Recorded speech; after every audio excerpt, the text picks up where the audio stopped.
Send me $7,200 for my daughter's sweet 16, my sister texted, with photos of the ballroom, the gown, and a $700 cake. I replied, get a job.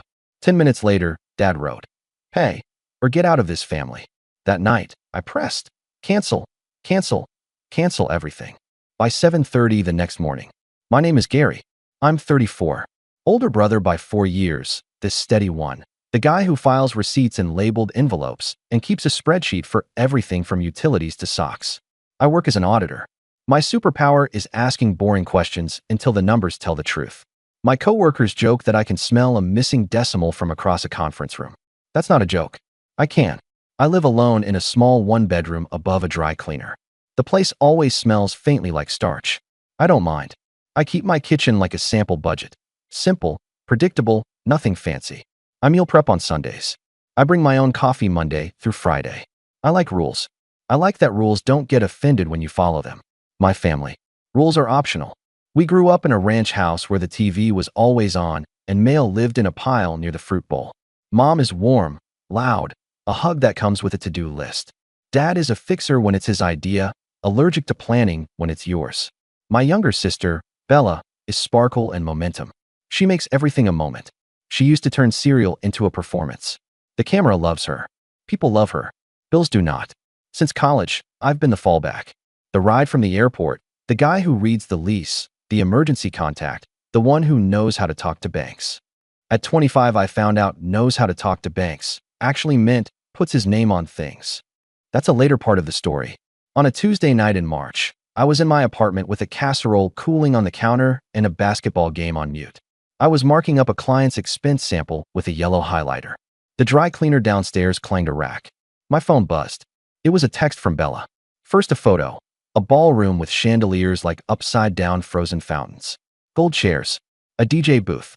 Then a picture of a sweeping white and silver gown on a mannequin. Then a cake in a screenshot with a price tag in the corner, $700. Her text followed. Send me $7,200 for Maya's sweet 16. Then a confetti emoji. Then a pink heart. I stared at the screen like it was a magic trick I was supposed to applaud. She sent another photo before I could answer. A mock-up of an invitation with cursive letters and the date. The caption read, "It's happening." The game clock on the TV ticked. The casserole popped once as it cooled. Outside, a bus hissed by. I put the phone face down, then flipped it back over because ignoring things is not my way. I typed, "What?" She replied with 3 bubbles in quick succession. "Ballroom deposit is due tomorrow. We want a string quartet during cocktail hour. It'll be so special, Gary." I held the phone. I didn't send money. I didn't send a speech. I just sat there in my quiet kitchen with my boring dinner and the smell of starch and thought, here it is again, the glitter invoice. I typed a single sentence and erased it. I set the phone face down again. I breathed. My rule is I don't make money decisions while annoyed. But the words were already forming in the back of my throat like a fuse burning. I knew what I was going to say. I also knew what was going to come after. I picked the phone back up. My thumbs hovered. I thought about the last 18 months. I thought about the store card. I thought about the emergency that bought shoes. I thought about being told I was ruining the vibe by mentioning budgets. I thought about a 16-year-old who is kind to me and who deserves a celebration that won't wreck anyone's year. I tapped 3 words. I didn't hit send. Not yet. The dry cleaner shut off their lights. My upstairs neighbor's faucet squealed like a tea kettle. The moment sat there, quiet and sharp. I knew once I sent the words, everything at home would tilt. I put the phone down. I cleaned my plate. I washed the pan. I answered 2 work emails. Then I picked up the phone again, unlocked it, and let the words go. 10 minutes later, my dad's name lit up my screen. And that's where everything started to burn. This part is boring if you like chaos. It's how I get my balance back. A ledger is not love, but love without a ledger eats you. 19. Bella wants to go to a summer arts program. Tuition shortfall, $600. It's for her future, Mom says. I pay the gap. Bella sends heart emojis and a blurry photo of a paint-splattered canvas. Worth it, I tell myself. Investment. 21. Dad's truck needs brakes. I'll pay you Friday, he says. Friday is a weather system that keeps getting delayed. $420. Not paid. 23. Mom calls crying about overdraft fees. I go to the bank on my lunch break. I talk to a manager. I get $150 in fees reversed and add alerts to her account. I bring Mom a notebook labeled bills, draw columns, Show her how to write due dates. She uses it for 2 weeks. It disappears into the fruit bowl pile. 24. Bella starts a small home bakery business. I buy labels and a thermal printer for $178 because I love her energy and I believe in containers. She sells cupcakes for 3 weekends, posts pretty photos, then stops when it gets hard. The printer lives in a closet. I try not to feel stupid every time I see it. 25. Dad asks me to co-sign a refinance for a better rate. I say no. He says, be a man. I say, being a man means not saying yes to everything. He doesn't talk to me for 10 days. 26. Mom signs up for a store card at checkout. It arrives at my apartment because the address on the application is confused. I didn't apply. I call. I close it. We have a long, quiet Sunday dinner. She tells me I'm cold. I tell her I'm protecting my credit. We both cry into the salad. 28. Bella's rent is late. She moved out with her boyfriend because we need our own space. I front $900 with the sentence, "This is the last time." It is not. She breaks up with the boyfriend 3 months later and moves back home. The rent money never boomerangs. 30. Dad texts, emergency. The emergency is cable got cut. He needs $180 until Thursday. Thursday never comes. The cable returns in 2 hours, and so do the football games. I start calling his asks panics, not emergencies. It helps me say no more often. 31. Mom's birthday dinner for 19 people at a restaurant that spells steak, with 3 adjectives per cut. The bill hits the table, and everyone looks at me like I'm the cashier. I put down my card because watching the slow-motion scramble physically hurts me. I drive home nauseous and mad at myself. I promise I won't be the default wallet again. 32. Bella's daughter, Maya, is 12 and bright and kind. She draws me comics of Uncle Gary the spreadsheet superhero. I frame one and keep it above my desk. It's the best thing on my wall. I start a small $529 plan with my name on it and $25 a month because future-leaning love is the only kind that doesn't rot. In between, a million small drafts, gas money just this once, a phone upgrade for safety. A will pay you back after the refund hits. Payback is a myth in our house.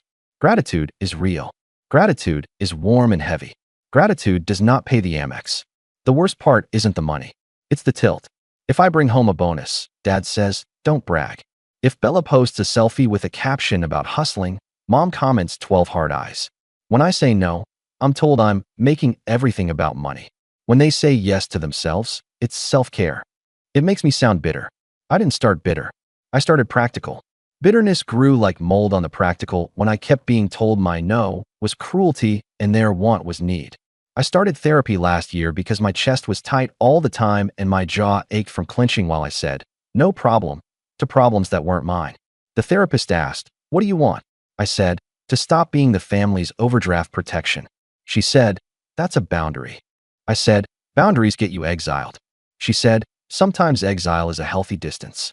So I tried. I wrote a list titled Policy. Item 1, no co-signing. Item 2, no lending to cover previous lending. Item 3, gifts are planned, not extracted. Item 4, I don't negotiate via tears or threats. Item 5, if I feel panic in my body, I wait 24 hours before replying. It worked half the time. Then Bella's text about the Sweet 16 landed like a test I knew I was supposed to fail. Here's the context. Bella has big taste and small follow-through. She loves entrances. She loves moments. She also believes that if you make something big enough, someone will step in and make the numbers work. Historically, that someone is me. She sent the ballroom photo again. Then a photo of a tiara. Then a floral arch. It's not just a party, she typed. It's a once-in-a-lifetime. I stared at the phone and saw a math problem dressed like a dream. The total wasn't $7,200. The total was $7,200 plus all the other times the glitter invoice had come to my door. I typed 3 words. I erased them. I typed them again. I pressed send. Get a job. Silence. Then the 3 dots. Then nothing. Then my dad. Pay. Or get out of this family. It wasn't about a party anymore. It never is. It was about their favorite equation. Love equals money. And if you challenge the math, you're the villain. I sat on my couch with the game on mute and my casserole cooling and stared at the text like it was a fire behind glass. I felt the old panic rising. Fix it, smooth it, be the good one, don't make noise. Then I pictured Maya's comic on my wall. Uncle Gary with a cape shaped like a pie chart. I heard my therapist. What does protecting yourself sound like? It sounded like a sentence I had never said out loud to my family. I whispered it to the empty room first. This isn't about revenge. This is about closure. It felt like flipping a breaker back to its rightful position. That night, I opened a fresh spreadsheet and titled it, Family Account, Gary T.O. Parents plus Bella. Then I opened my text thread and said what I needed to say. And that's when the house lights came up and everyone started shouting. The group chat started at 8:02 p.m. Family. Mom named it, as if that would keep it from cracking. She added me, Dad, Bella. Mom, Gary, your sister is stressed. Be kind. Dad, you don't talk to your sister like that. Bella, wow. Really? To your niece. I typed slowly. I love Maya. I'm not paying $7,200 for a party. Dad called immediately because he hates the slowness of text when he's in a fight. I answered because ducking calls is gasoline. Hey, he said. No hello. No breath. Or don't bother showing up here again. Dad, I said, keeping my tone level. That's abusive. Abusive. He laughed, high and offended. You're the one withholding from your own blood. I'm withholding from bad decisions, I said. Bad, he sputtered. It's a sweet 16. It's an event you can't afford, I said. A nice one, sure. But a luxury. Bella took the phone. I could hear her breathing. I thought you loved Maya. I do, I said. I want her to have a special day that doesn't involve me subsidizing a ballroom and a $700 cake. It's not just cake, she snapped. It's a design. Exactly, I said. Mom grabbed the phone. I could hear her organizing her voice the way she organizes a kitchen drawer by pushing everything to the back and calling the front neat. Gary, we didn't raise you to be cruel. You raised me to help, I said. I'm helping by not funding a mistake. Everything with you is math, she said. Where is your heart? In Maya's college account, I said. Where her future lives. Silence. Then Dad again, voice low like a threat whispered at a dog. If you don't pay, don't come to the party. Don't come to this house. Don't call us. You're out. I felt my pulse in my teeth. Are you sure you want to say that? I asked. Say what? He sneered. That money is the ticket to family, I said. That's your position? His silence was an answer. I could have begged. I could have said, I'll pay part. I could have tried compromise with someone who had already decided ransom was a parenting technique. Instead, I looked at the fresh spreadsheet on my laptop, at the numbers I'd begun to enter, at the line I'd drawn at the bottom with the word closed in caps I hadn't yet earned. Okay, I said. Here's what's going to happen. I'm sending you a document in the morning. It's a statement of what I've paid over the last 10 years. Gifts are gifts. Loans are loans. Everything else is pressure. I'm zeroing that out. Effective immediately, I am not your bank. I will not fund this party. I will not co-sign anything. I will not discuss money with you. Dad laughed again, but this time it sounded less like power and more like air leaving a balloon. You think you're special because you have a decent job? No, I said. I think I'm a person with a boundary. Bella cried, a high, shocked noise I have known since she was 5. You're choosing money over your niece. I'm choosing her future over your party, I said. I'll gladly pay for community college textbooks when she needs them. I'll buy her driving lessons. I'll match whatever she earns at a part-time job for a used car. I will not buy chandeliers. You'll regret this, Mom said. Same words I've heard after every no. One day we won't be here. That day is exactly why I can't bankrupt myself for a cake, I said. She exhaled hard into the receiver. You're so cold. I'm precise, I said. There's a difference. Send the document, Dad said, mocking. Let's see your little report. It's not little, I said. It's 10 years. I hung up before the next round. My hands were shaking and my shoulders felt like they'd been lifted to my ears for a year. I wrote the letter. I kept it simple. I will not fund, co-sign, or guarantee any debts. I will not be pressured or threatened into paying for luxuries. Any attempt to open credit in my name will be handled by law. I love you, and the answer is no. This isn't about revenge. This is about closure. At midnight, I finished the spreadsheet. I rounded down. I removed petty lines so no one could say I was being dramatic. The total still made my stomach drop. $41,870 over a decade in bridges, emergencies, missed reimbursements, and events where the check found me like a heat-seeking missile. At 12:17 a.m., I emailed the PDF to the family thread and BCC'd my own non-family account because auditors document. I slept badly, a shallow, jittery twilight instead of rest. By 7:30 the next morning, my mom was at my door. She had the printout in one hand and the expression of someone who has finally decided to make a scene. She looked at the bottom line. She looked at me. Her mouth worked around a sentence. She sat down without asking, and then, in a motion both familiar and unreal, she slumped and fainted. I caught her head before it hit the arm of the chair. My father would later say I planned it that way, as if gravity and truth were my accomplices, as if a boundary were a trap. I didn't call an ambulance. I did the practical things. Feet up, cool cloth, speak gently. She came around in 30 seconds, blinking, looking suddenly small in my very average chair. "Gary," she said, confused. "I'm here," I said. "You fainted." She looked at the paper in her hand as if it might bite her. "You made a list of every little thing." "I removed the little things," I said. "These are just the ones you promised to pay back. I'm zeroing them. I'm closing our financial relationship." She stared at the word closed like it was an insult sung off key. "How dare you?" "Mom," I said softly. "How dare you make my membership in the family a bill?" She stood up too quickly and had to sit down again. "Your father will be furious." "I've already heard his version," I said. Right on cue, my phone buzzed with a text from Dad. "Monster." Then another, "We are done." Then a voice message I didn't listen to for an hour because I wanted to hear my own thoughts first. Bella's texts came in waves. "Are you happy now? Maya is crying. I hope you feel big." My thumbs hovered. I typed, erased, typed again. My therapist's voice in my head. "Say what you're doing, not what they're doing." I wrote, "I won't pay for the party. I will contribute $500 to Maya's education fund if you open one by Friday." Then I hit send. Silence for a long minute. Then, "Keep your blood money."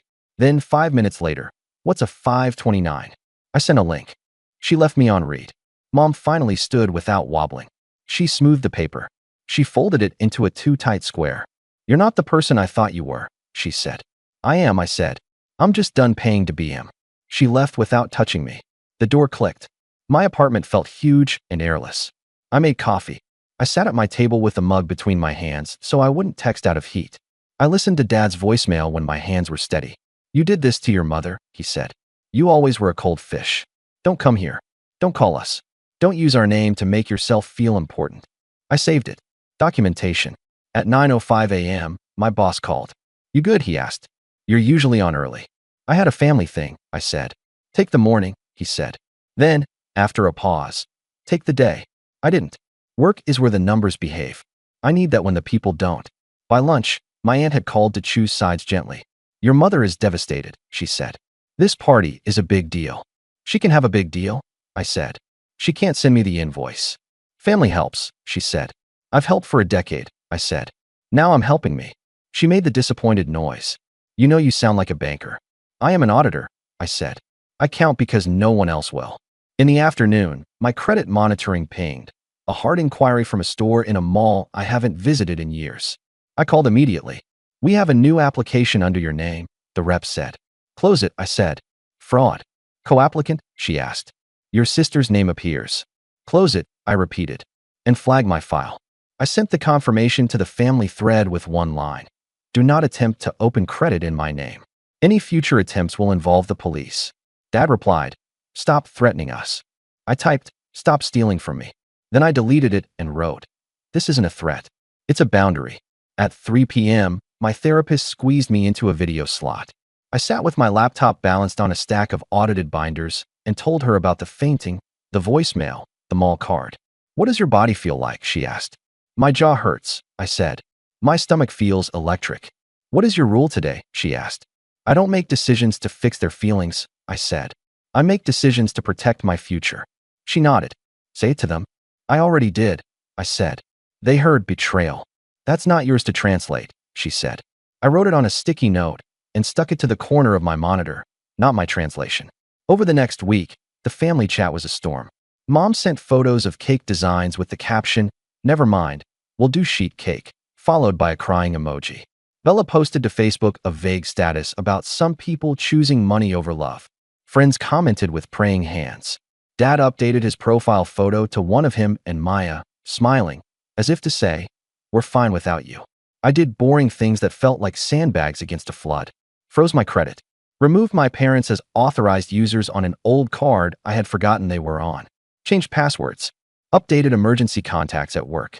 It all felt clinical and small and necessary. Then something shifted. On day 9, Bella texted, "How do I open that education thing?" I sent the link again. She called 30 minutes later. "Walk me through it," she asked, voice flat, exhausted.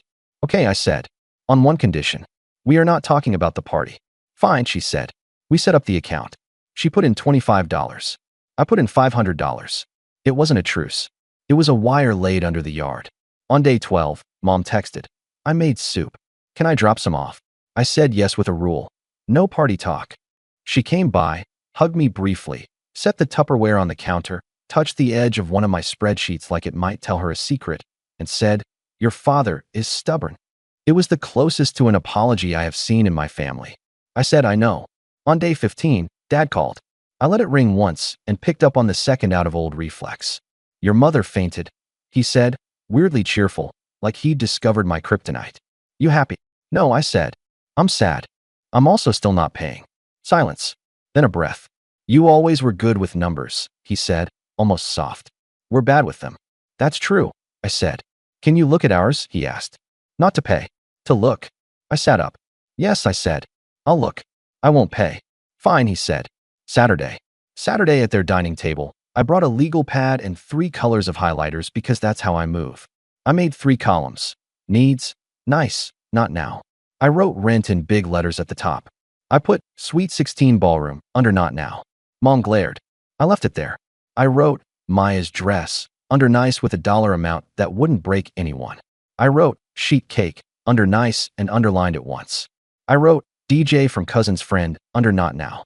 I wrote park permit plus potluck under needs/nice compromise. Dad resisted, then stopped resisting when I showed him how much interest he'd paid last year on credit cards. Mom cried when I circled the number. I passed her a tissue and kept the pen moving because that's the only way anything ever changes. Bella came in with a Pinterest board dressed up as a phone. Balloon arch? She asked. Not unless you blow them up yourself, I said.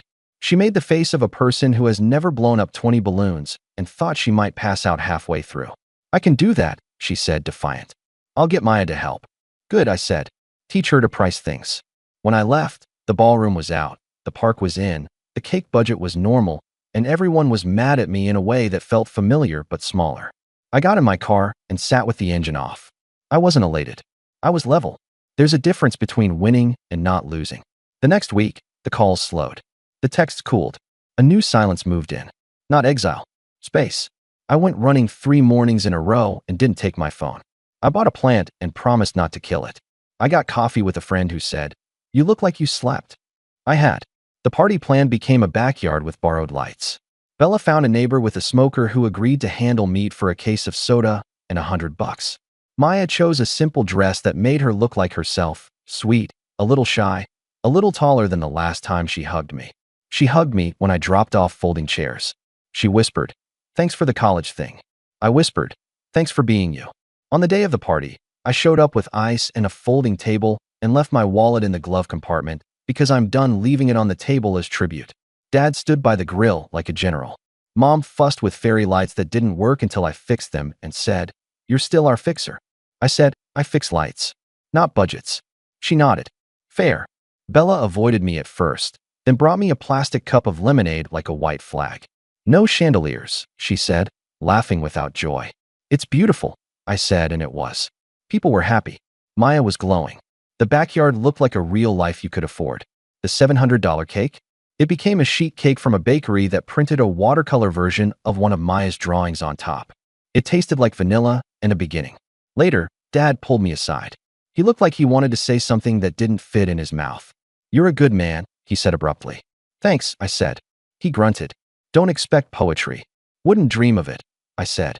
When the music ended and the folding chairs clicked closed, I took my plant-based leftovers, yes, Bella, and my folded table and went home to my quiet, starch-smelling apartment. I put the plant on the windowsill, the leftovers in labeled containers, and the table in the closet. I stood in the center of the room and felt, not triumphant, just steady. I opened my desk drawer and looked at the printed letter with the words I'd sent after the ballroom text. I ran my finger over. This isn't about revenge. This is about closure. Instead of adrenaline, I felt something like a hum, like a circuit that finally matches the breaker. 2 months in. Family chat. No money talk. Type loan. We stop. Maya texts chemistry. I send lemonade math and add $25 to her $529. Dad calls on Sundays for football. If he slips, I say not my topic. Mom sends soup pics. Too much salt. Add a potato. Bella texts. Got extra shifts. Proud of you. My rule. I won't buy love with loans or cosign denial. I'll fund things that build a life. Books, lessons, working lights. This isn't revenge. It's closure. A labeled panel, backyard bulbs, a cake we could afford, and my wallet staying in the glove box while I still belong.